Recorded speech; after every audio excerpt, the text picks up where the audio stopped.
A very good morning to all of you. I want to say a big thank you to all of you for doing this amazing job to take care of our students, not just here and now, but to plant the seeds for their future success. So thank you very much for all this tremendous work.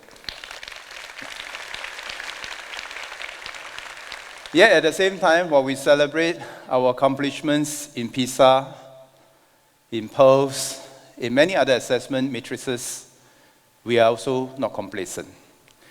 Why are we not complacent? Because we also know the challenges that are ahead of us. Take, for example, bilingualism. Recently, we spoke about this just last weekend at the Mother Tongue Languages Symposium. We know the challenge is tough for us to uphold our bilingualism. But if we lose it, we lose our identity, we lose our advantage. And while many people lament about this, we all know that if not for the efforts of all of you, we would not even be where we are today. We won't even be able to discuss frankly and talk about some of these things.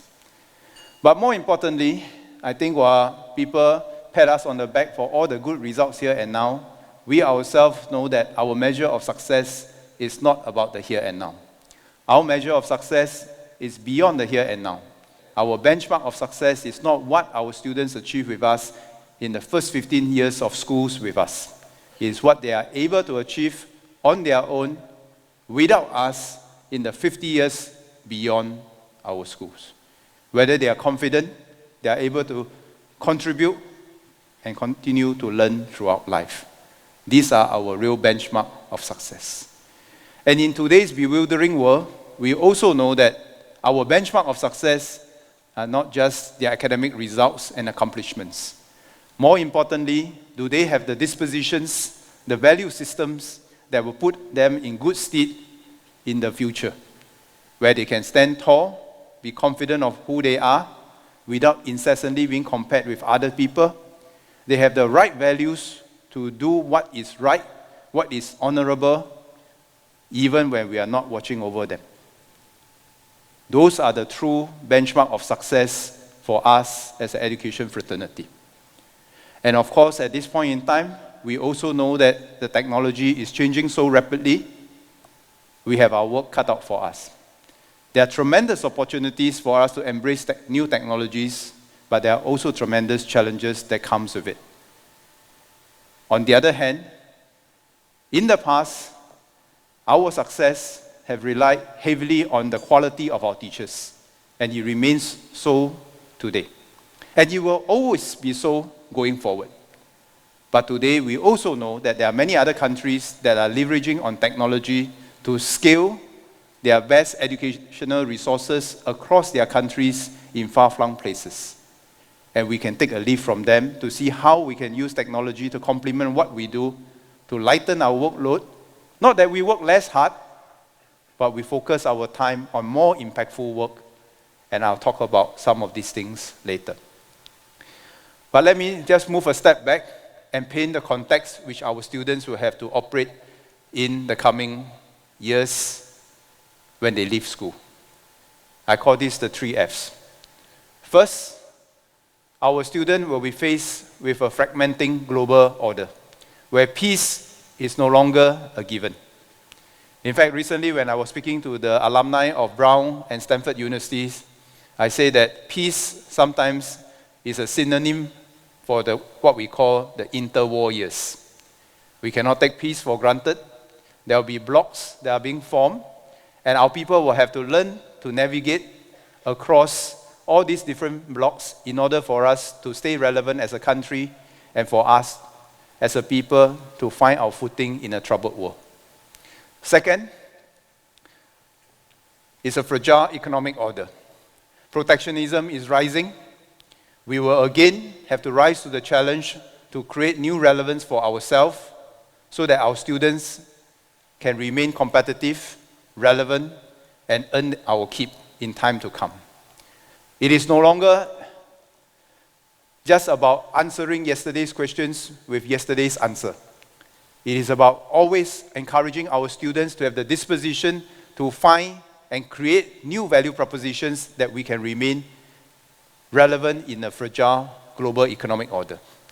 I've shared with you all many times before, during COVID, even in the toughest of time, when we have all the money and resources that we had wanted, it did not mean that people will sell us things. Unless we have something that we can produce, exchange, and people cannot bypass us, it will be hard for us to even maintain our lifelines. Last but not least, beyond a fragmenting global order, a fragile economic system is our fractious domestic politics. We are fortunate, we have not seen the worst in Singapore. But we have seen this happening in other countries where the lack of cohesion paralyzes the entire society. They can't make decisions for the long haul. They can't do trade-offs. They can't have a proper discussion. They can't about the challenges of the country. They can't bring people from different persuasions to come together, work on things together, and overcome the challenges together. Those challenges can happen in other countries as they can happen in ours. So our bigger challenge is how do we equip our students with the character, the dispositions, the skill sets, the value systems to survive and thrive in this fragmenting world, a fragile economy, and potentially a fractious domestic situation that can fray our social cohesion and deprive us of what we need to move forward together. That is the context that we are working on, and that is the context of what our education system must rise to the occasion. So we have a burning platform. The need to change is tough. On top of this, we know that technology is changing rapidly. Today, when you walk into a classroom, when we walk into the classroom, very often you half suspect that the students may even know more about topic than us. And sometimes you walk into a classroom, you feel that they know so much, but they don't know whether what they have been reading is right or wrong. Whether they are able to distill the information overload, they are able to discern right from wrong, fact from fiction, and whether they are able to make value judgment. Last but not least, the societal expectations on us as a teaching fraternity has changed. In the past, people might think that teaching is just about the transmission of knowledge, the inculcation of values. But today, you know better than anyone else that your job role or the expectations of your job role has expanded to helping our students find their social emotional footing, to help them to overcome perhaps even their issues outside school, to help them to manage technology, manage their more complex and complicated relationship with their peers that are not just the physical peers that they are interacting every day, but peers from all over the world connected to them through the cyberspace. So all these are the expectations and challenges for us. Yet at the same time, we know that our resources, especially quality resources, are finite. We have always asked ourselves, are we able to bring in more teachers? But that's not the question whether we can bring in more teachers. The real question is whether we can bring in more teachers without compromising the quality that we have. Today we are one proud fraternity where we can recruit the best and the most committed people to be our teachers. And in many other studies, including OECD studies, the key driver of the quality of our education system is not the quantity of teachers, but the quality of our teachers, complemented by system, processes, technology that allows our good teachers to do the best for our students. And that is something that we have to contemplate today. And this is why today we focus entire conversation on two sets of things. How to refresh our own mindsets on how we approach some of these challenges and see some of the opportunities, and how do we equip ourselves with new skill sets. I have only one simple message. I will jealously guard the respect for the teaching profession in Singapore. I will never let this slide. The day where the teaching profession is no longer respected in Singapore will be the day where we cannot recruit quality teachers to join us, then no amount of good policies, structures, infrastructures will help us. So quality teachers are the key. And if quality teachers are the key, it's not enough just to bring in quality people. It is our responsibility to make sure that we develop our quality people, our resources, groom them, develop them, create time and space for them to grow. And many of you whom I have visited in the schools visit, you know, I keep saying this. We need to create time for ourselves to grow. You can't keep pouring your hearts out every day to take care of our students and yet not grow. Because when you grow, you become deeper in your professional practices, you engender respect, you are refreshed, and you can better take care of our students. We cannot keep doing the same thing the same way, and you get more and more tired, and we have less and less space for you to feel that you are growing. We will also like to move on to the first part of our issues on call, having the new mindsets. We'll be making several moves today in support of this, but I must say that this is just the beginning of the conversation to give us a sense of what we can decide to do in order to create space for our teachers to grow. Okay? And this change in mindset and expectations will require us to go out, settle our own benchmarks on what we as a fraternity must agree upon. We must allow us to then go out, reach out to the many parents out there, convince them to join us in this partnership at this level of expectations. Now, the first thing that we need to reset our mindset is this. Striving for excellence does not equate to seeking perfection. Striving for excellence is a must, but that is different from seeking perfection. Never let the perfect be the enemy of the good. In today's world, we need to make a judgment on where enough is enough. Don't keep chasing the marginal returns and the diminishing returns. Because if you score 99, you can still chase and try to score 99.99. But the effort will be tremendous. That effort instead could have been used to acquire new dispositions, experience new things, see new perspective. But this is easier said than done. But the first thing I want to emphasize is this. Let's be clear. Striving for excellence must be in our DNA.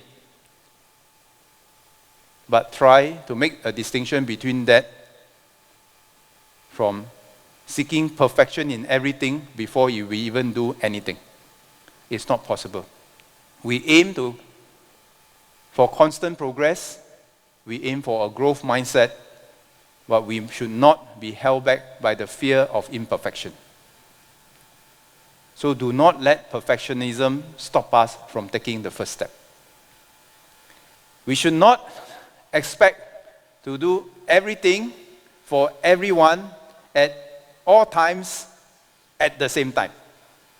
This is not a movie title. We don't need to be everywhere, everything, everyone, all at the same time. We are not superhuman beings. If we don't prioritize, we do ourselves a disservice. We also do our efforts and our students a disservice. So, all things are important. Some things are more important than others. And it is our leadership responsibility to distinguish what are important and what are perhaps less important. Doing a few things very well beats doing everything averagely. But sometimes, if we don't check ourselves, we get caught in this. And it takes attention away from our core focus, our core work. Okay, so I'll start with some of these principles first. Because if we don't do this, then we may end up in other countries where teachers will face mental stress and increased mental stress, burnout, and ultimately they may choose to leave the profession. If we don't set the expectations properly, the expectations continue to grow, and then we have a bigger problem. This is what I call the expectations gap. So sometimes setting the expectations right for ourselves, for our students, for our relationship with our stakeholders, all those are important. And we value our educators. That's why we must never reach this point whereby our teachers feel pressured, harried, and stressed. You can only perform optimally when you are at ease and at peace with yourself. So as a fraternity, we must continue to learn to prioritize and structure our work to make space for learning and growth for ourselves first before we even talk about our students. My motto, happy teachers equal happy students. No happy teachers, no happy students. Inspired teachers, inspired students. No inspired teachers, no inspired students. Tired teachers, even more tired students.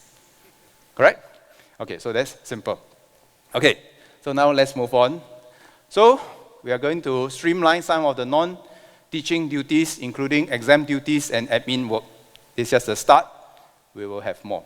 So for example, now you all will be aware that we have consolidated the GCE oral exams for English and mother tongue, reducing our examination admin workload by 10% or about 700 man days.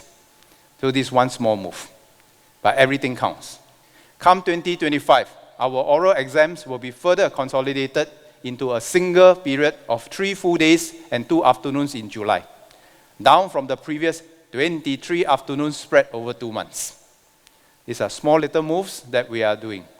And you also be aware that from 2027, we will no longer have separate N or O-level exam periods. Instead, there will be one common exam period under the Singapore-Cambridge Secondary Exam Certificate, or what you call SEC exams at the end of Term 4. This will reduce the number of exam sessions by about half and lessen invigilation load by up to 15% of 5,000 man days. So these are just some little examples. Some of you have also piloted interesting things that I know. Some of you have tried to use technology to reduce the workload required for invigilators. I commend you for that, and I applaud you for trying that. And if it works well, we will scale this to make sure that we allow technology to do some of the more administrative tasks to free up time for ourselves. Today, to reduce the need for teachers to manually collect and keep track of your students' medical certificates, we'll be piloting a process for parents to submit their children's MCs online via the Parents Gateway. The info flow will then go to the school cockpit mobile to update the teachers. Another small example. If the trial works, the pilot works, we will scale this up. But this is just one simple example of using technology to reduce the workload of our teachers. There are many work streams looking at this coming online, and we hope to see many more good ideas. Now, beyond the non-teaching duties, we also want to consolidate the learning experiences offered by our schools. Currently, primary and secondary schools offer both ALP or Applied Learning Program and the Learning for Life program.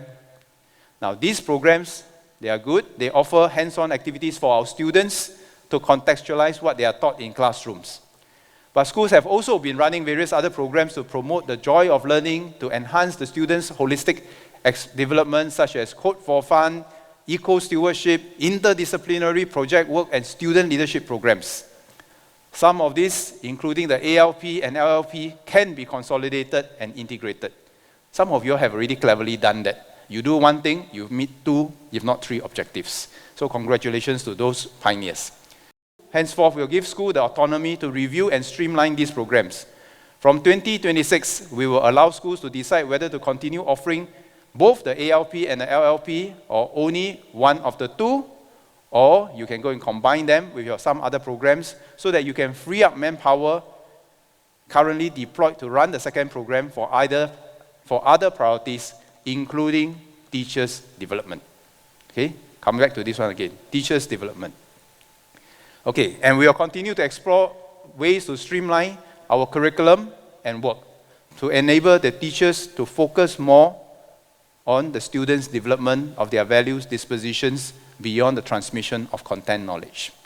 Even the content knowledge, we will have to constantly review to ask ourselves which are the new things that we want to teach, but more importantly, which are the older things that we can let go.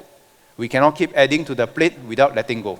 Never put anything in, no matter how good the idea is, until we take something out, because our bucket is full. But streamlining work is only half the equation. Now, to prioritize effectively, we also need to set aside time and space to focus our efforts and time on what really matters. And to do this, we need to set boundaries and recalibrate expectations for what educators should do and should not do, what you need to do, what you're expected to do, and what you are not needed and expected to do. And again, today, I will set some baseline. This is not the end. I want this to be a start of a conversation within our fraternity first, and subsequently with the rest of the society. First, communications. Educators should not be expected to respond to work-related messages outside school hours, except for emergencies and exigencies. What is school hours? Within a normal work day, if it's not an emergency, beyond 5 o'clock, you don't have to respond to whether tomorrow the son must wear a brown or yellow t-shirt, right? Those are not important. Tomorrow, what's the spelling list? Okay, can I declare this? I never check my son's spelling list one. It's not that I'm an irresponsible parent. It's not even that I'm a chill parent. It is just that I want him to remember, it's your spelling list. It's not my spelling list. It's your job to figure out and remember this, and this is part of your learning. It's not that we care less. In fact, you will hear me coming back to this day over and over again today. I care for you. I want you to grow. I want you to develop. I don't want you to develop a crutch mentality. But on the other hand, I can vouch for this. Where's my Northlight educators? Anybody Northlight here? Northlight? Nobody. You all don't be so shy. They behind me. Northlight, one of our high-need school. They have so many stories when the child was abandoned by the family or got kicked out of the home at 12 midnight. My teachers at Northlight will go there and pick up the child. Because it's a high-need school, it's an emergency, the health and welfare of the child is at risk. That is how far our teachers are prepared to go to take care of our students. But not the other one whereby you call up at 11 o'clock to find out tomorrow what's the spelling list. No. We make a distinction between what's important. What's important, we go all out and do. What's not important, we can take our time and manage it differently. So, and educators should use official channels such as your official email and office number. And this is important. When contacting parents, I do not expect you to share your personal mobile numbers with parents. I don't want to make it a habit that you get buzzed at different times of the day for this. To be fair, most parents, vast majority of the parents are respectful and use the channels appropriately. But we have to protect our educators from the minority, a very small minority, because that very small minority can take up an inordinate amount of time and effort. All this is to establish the boundaries to allow our educators to focus on conducting class and student activities, and to ensure that our educators have protected time after school hours to take care of your families, rest and recharge. So today, I want to start this conversation. I have just started with the tip of the iceberg on what we should set as the baseline expectations to enable our educators to focus and prioritize on student-centric work. Why do I say that we have to have this conversation ourselves first before we go out and talk to the society? Because I don't want us to compete to serve better. I went to one school. They decided that they need to see each parent, one at a time. I was shocked. I said, why do you want to do this? Shouldn't we prioritize our time to focus on meeting those families with high needs the 10-20% of the students with high needs. If we decide to meet everyone, regardless of their needs, then actually we are also not doing justice to our time, right? Or the students, right? Then the answer came back from the poor teacher was, "Sir, we cannot stop doing this, because if I do this, the other school continue to do it, they won't want to come to my school." Cannot. We need to have a standard that we all agree to. This is not an arms race and not a race to the bottom. I know we have a duty of care, but the duty of care must not overwhelm the duty to grow. Where do we draw the line between duty of care and the duty to grow? Okay, where do all the RAM forms come in, and where the spirit of the RAM form must be greater than the letter of the RAM form. It requires a bit of a mindset shift. Okay, we need to know where to draw the line. It's not about doing less, it's about doing things differently. And this, to me, is how we need to care for our children, not just their safety, but care for their development and growth. So MOE organized this, and then we will make sure that we evolve together with you how we can better care for our children. Okay. Now, over time, your needs have also evolved. Many of you have told us that you, like other professions, you also like to be exposed to a wider range of experiences so that you can become better educators in the classroom. We will support you.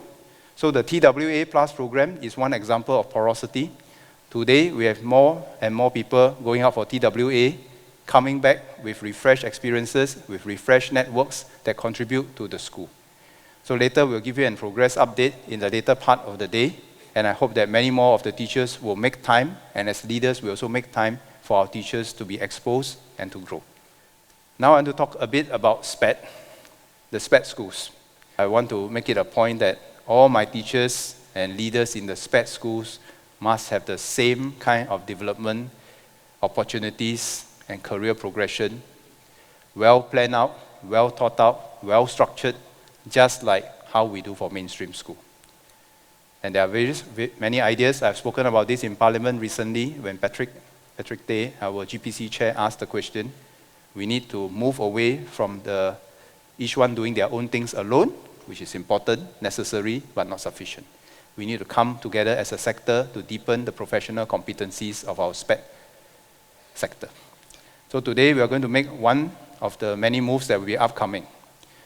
We will now add to the SPED schools effort and introduce a leadership development program to identify, develop, retain potential leaders from the SPED teaching fraternity.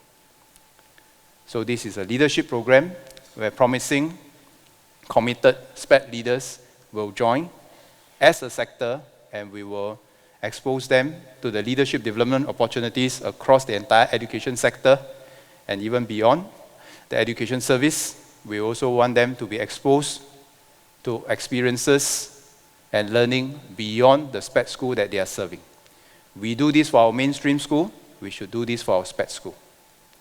And I want to see greater porosity between our mainstream teachers, leaders, and our SPED school teachers and leaders.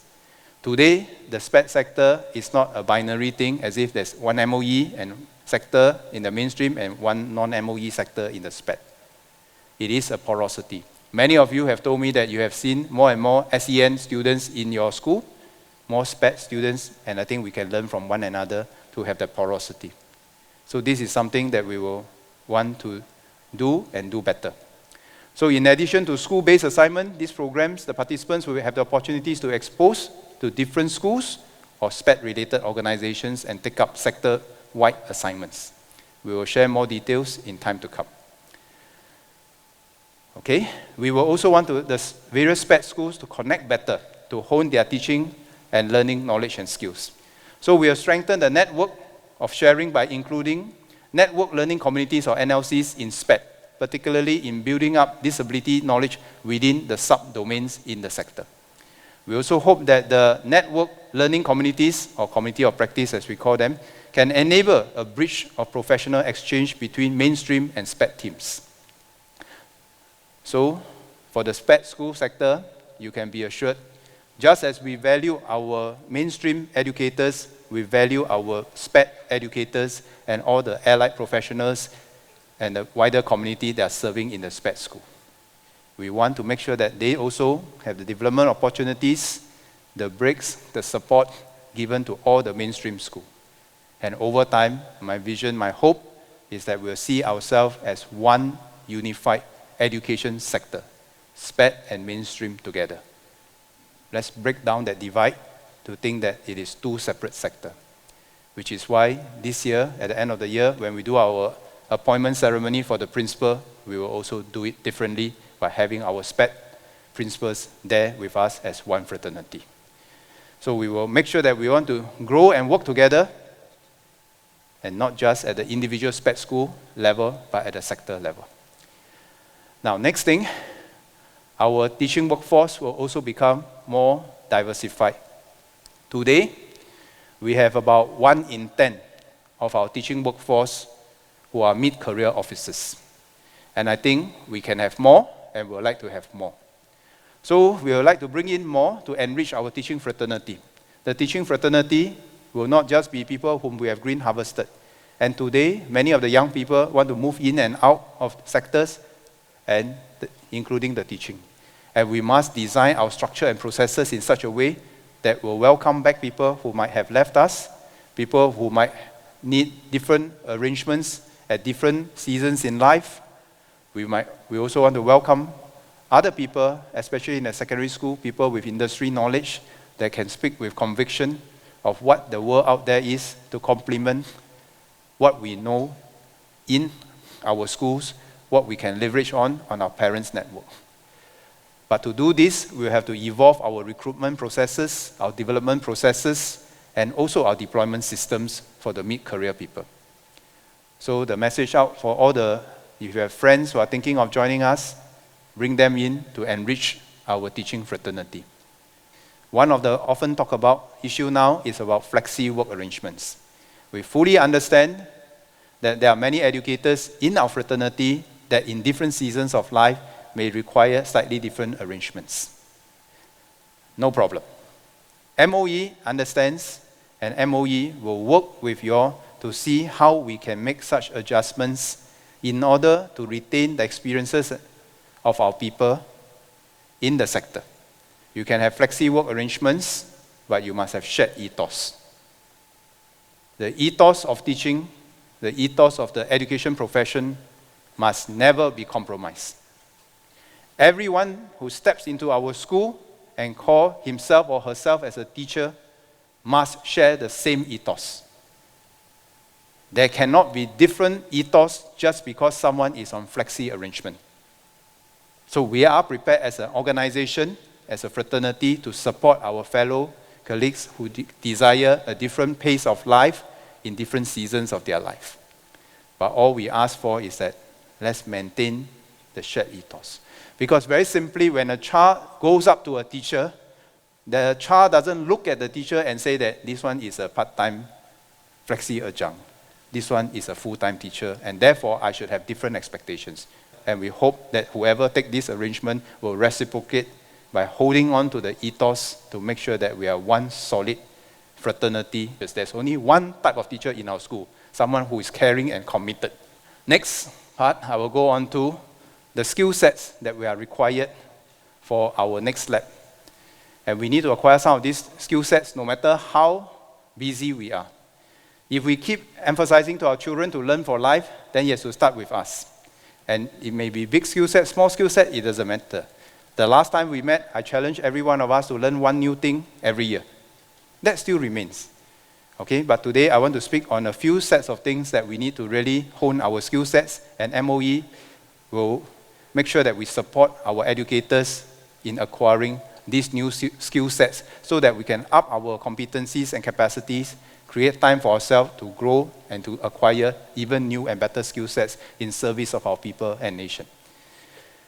Now, beyond care and commitment, if you have to look for one skill set in a new person to complement your team, what would that skill set be?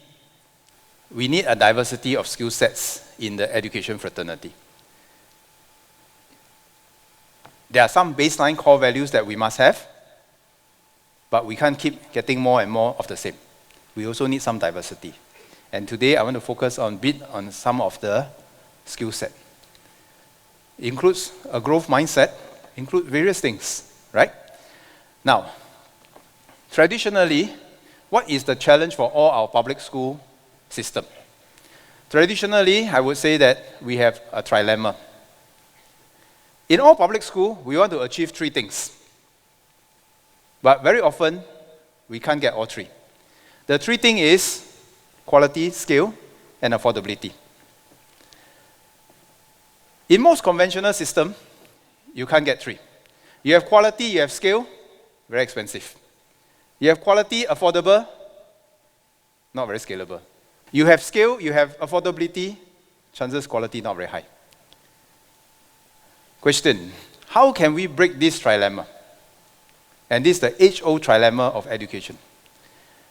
Today, with technology and science, we have the best chance to do this.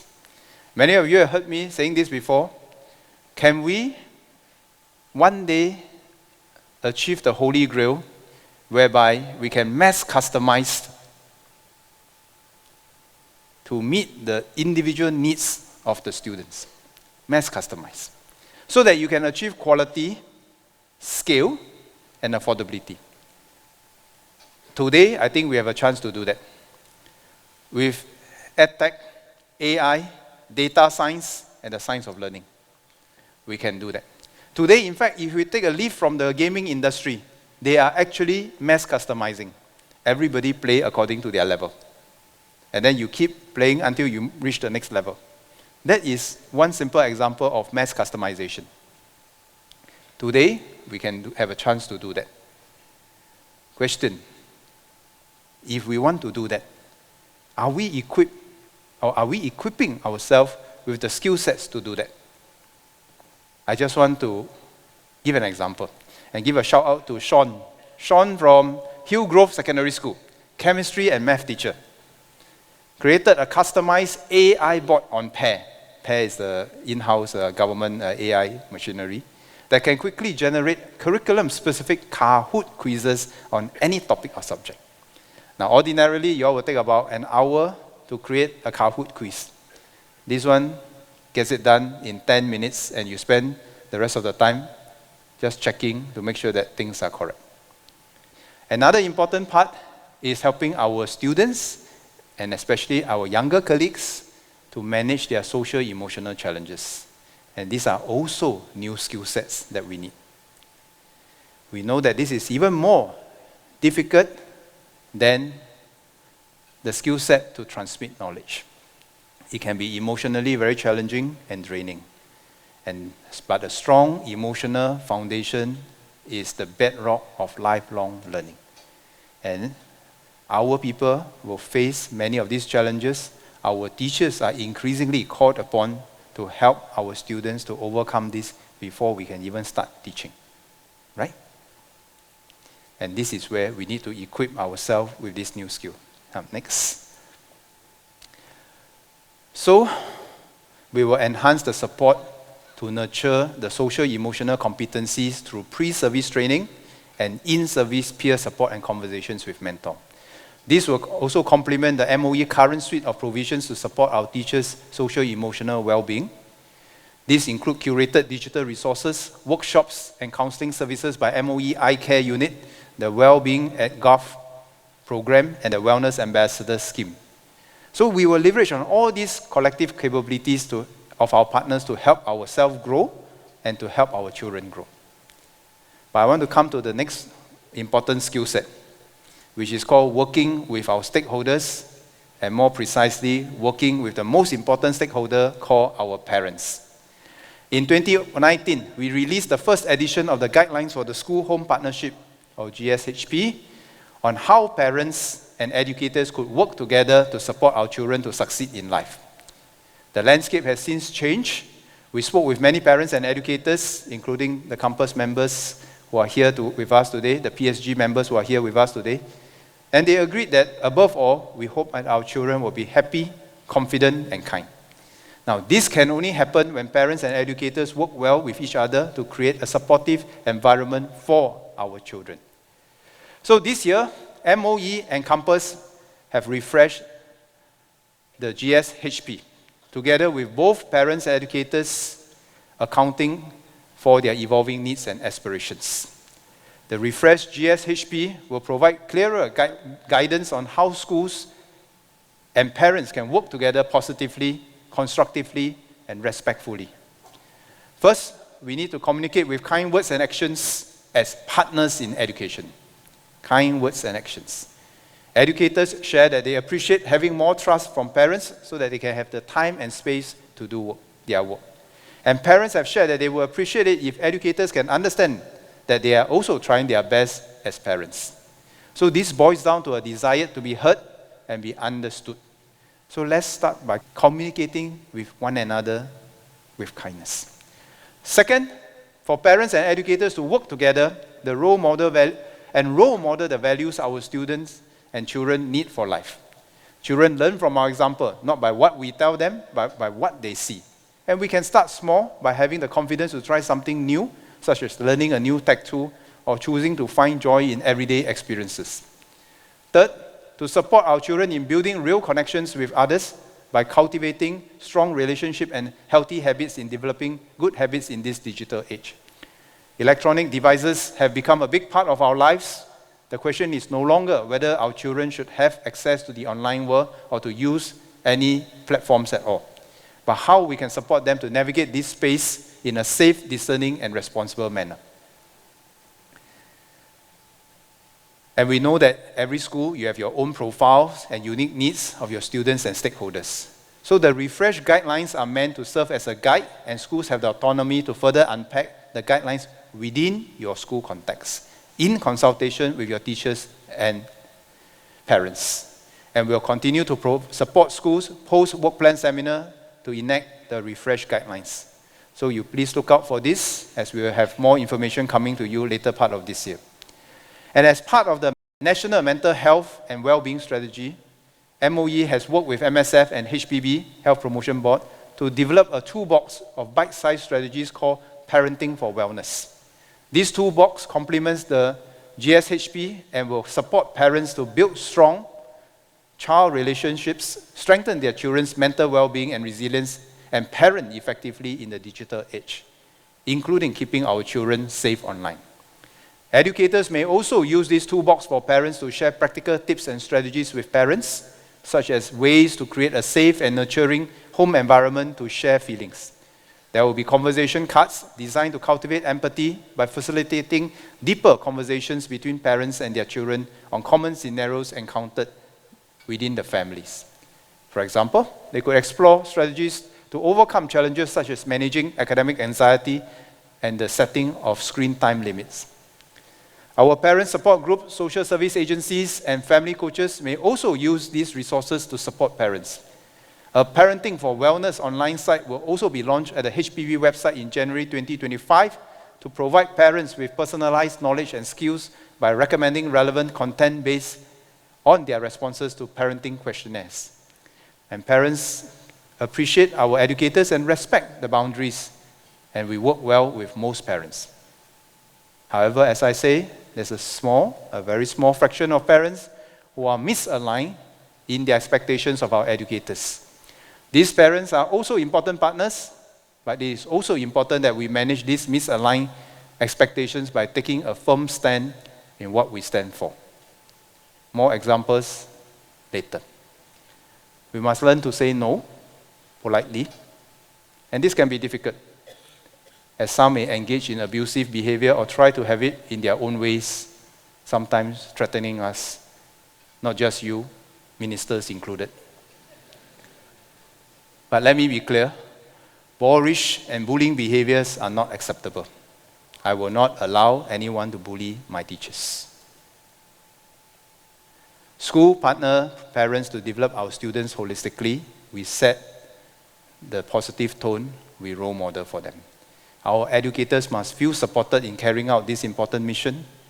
We value our educators and their well-being. And this is why we will have a new engagement charter that will make this very clear. MOE will take firm actions against individuals who engage in unreasonable behaviors that are threatening, insulting or abusive towards our staff. We will need our parents and larger community support to work in partnership with us, call out the bad behaviors whenever it is observed. But this is a journey that we must start internally in our fraternity. We must have a clear understanding across the whole fraternity on our shared standards so that we will not be picked apart and people start to compare and contrast. And we thank our campus, our PSG, our union reps who have given us important feedback, suggestions on how we should not just develop this engagement charter, but also how to operationalize this and execute this. So there's a lot of work to be done in this one. In the afternoon, we have more discussions and case studies on how we handle this together. Industries will be another important group for our partners. So for example, St. Gabriel Secondary School with Boeing. The school started its ALP in flight and aerospace in 2015 to develop students' interest in the aviation industry and to encourage lifelong learning in STEM. This year, the Partnership Engagement Office facilitated the school's collaboration with Boeing to help students further contextualize their learning through real-world examples. Besides a visit to Boeing's Aero Campus booth during the 2024 Air Show, students also got a chance to participate in the Boeing Crew Pairing Challenge. Boeing created a problem statement for the students to solve based on existing challenge in their own operations, finding the most optimized, efficient solution in crew pairing for flights. Students can also apply critical and creative thinking to work around constraints, apply mathematical concepts to solve the problem and market their solutions. Then the shortlisted team presented their ideas to the judging panel comprising representatives from both Boeing and St. Gabriel's VP. Now, why do I share with you this example? This is one example whereby this would not have happened if we have only depended on our own knowledge and strength. This is an example of how we can leverage on the whole community and industry's strengths to enrich what we are doing. Never believe we need to do everything, everywhere, all at once. There are people out there who can complement our capabilities, and we should learn how to leverage on those capabilities. In order to do that, we need to broaden our networks. So next example to inspire and encourage us. Madam Rauda Abdul Rahim, subject head at Canberra Secondary School, went on TWA with a freight forwarding company, the National Forwarder. She experienced firsthand the challenges faced by logistic companies. She gained practical insights into how exposed our economy is to global forces. She learned about the importance of 21cc skills when working with others.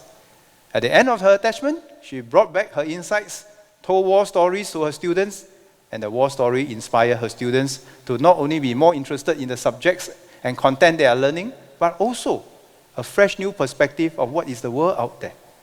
And now when she does ECG, she provided new perspective.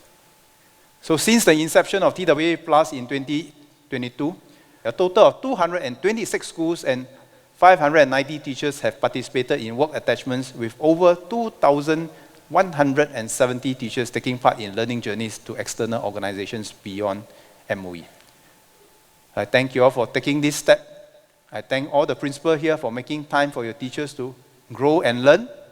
I also want to thank PEO, AST, and our ECGB colleagues for facilitating many of these challenges. So thank you very much, and please keep doing this because these are valuable opportunities to grow our teachers, right? Now, so many of you have applied many of these things and brought it back to school, and we are happy that you are really using this to manifest our vision to leverage on the whole society's capabilities to do better for the education. So it will not just be MOE, but it will be all of us together. So today, we have talked about the challenges, the opportunities, and now I just want to conclude with this. What is our definition of success after all, after listening to all this? In the spur of the moment, I say that we would have succeeded if each and every child that leaves our education system can say these 4 words: I can, I will. I thought about this thing. I thought, actually these 4 words, with a slight tweak, also apply to us as a teaching fraternity. If today, we look at all the challenges that we've discussed about, we look at all the opportunities, we look at all the new mindsets that we need to refresh, the new skill sets that we need to acquire, it can all sound rather daunting. But I just want you all to remember this. We can, we will. We can because MOE will be here to support you, to enable you, to empower you. All I ask is just that you be bold. You be bold in your leadership to take that step that many of you have already taken, to take that first step to go and try and explore. You go forth, you explore, you try, and if it works, we scale to the rest. If it doesn't work, we move on, and you don't have to worry because we'll be behind you. If you need resources, you need time and space to try, you let us know, we'll support you. I want each and every one of you, 350 schools, to know this. You can try anything that you believe is in the best interest of your students and teachers. And amidst all these difficult changes, we cannot keep doing things the same way. We will have to find new approaches to balance our load, to balance our expectations, to manage the new relationship. And this is why today's seminar, school assembly, whatever we call it, is going to be a bit different. After this session, we will dive deep into the details on how to reset those expectations, how to refresh our mindsets, how to balance our duty of care with the duty to grow, how do we equip ourselves with the new skill sets to do all the above. But ultimately, the most important thing is a leadership responsibility. A leadership responsibility to prioritize what is important in your context rather than important in general. You have the authority and the responsibility to decide what is most important in your context. My job, my team in MOE HQ, is to make sure that we support you because we trust you. We trust you to do what is right for your people, for your teachers. So final word, remember, make space and time to grow our teachers. Happy teacher, happy students. Tired teachers, tired students. We must never arrive at it. And we'll walk this journey with you, by your side, all the way. Thank you very much for your service to our nation.